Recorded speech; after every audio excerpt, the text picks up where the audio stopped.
Un incontro si è svolto qualche ora fa presso il Genio Civile di Agrigento alla presenza anche dei funzionari del Libero Consorzio per la progettazione della Mare Monti. Ecco, Sindaco, ci aggiorni qual è la situazione reale dei fatti?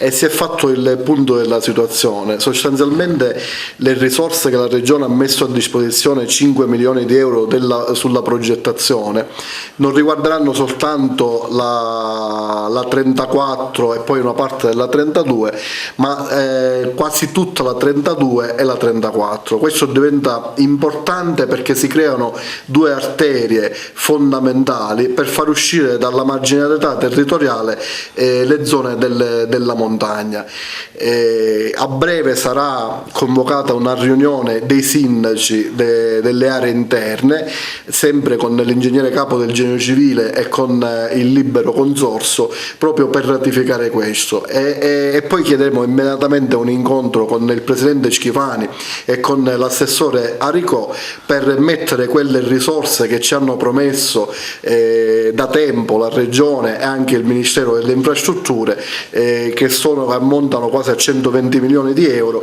per cercare di realizzare la strada. Questo in un momento dove ci sono tante risorse e pochi progetti. Fortunatamente il progetto si sta realizzando, i progettisti sono al lavoro, quindi siamo avanti rispetto ad una progettazione che può essere tranquillamente finanziata, perché le risorse in campo sono veramente tante, e noi su questo, i sindaci di quel territorio, ci batteremo per cercare di ottenere nel più breve tempo possibile questo finanziamento. Quindi non abbiamo un'ipotesi della tempistica? I tecnici ci dicono del Genio Civile che entro 7-8 mesi avremo il progetto realizzato e poi ci servirà il finanziamento per portarlo in gara d'appalto.